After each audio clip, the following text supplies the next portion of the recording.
গণভবন সকাল 11:30।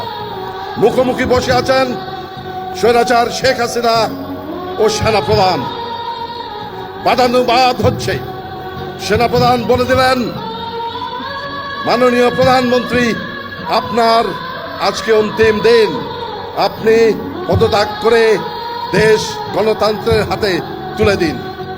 শেখ হাসিনা বললেন, না, আমি দেব না। আমি ফাদার অফ দ্য নেশনের কন্যা, আমার বাবা এদের স্বাধীন করেছে, আপনি গুলি চালান।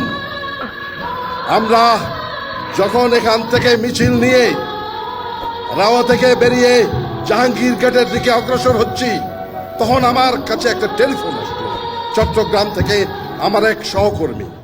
আমি বললাম, হ্যালো। বলে, স্যার, আপনাদেরকে লাইভ আমরা ক্যামেরায় দেখতে পাচ্ছি। আমি বললাম, তাই নাকি?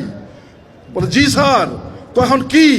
আপনাদেরকে দেখে ঘরে আর কেউ নাই স্যার, চট্টগ্রামের সবাই রাস্তায় নেমে এসেছে।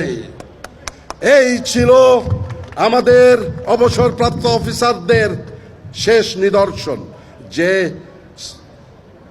শেখ হাসিনা, স্বৈরাচারী শেখ হাসিনাকে বর্জন করার আমাদের শেষ এক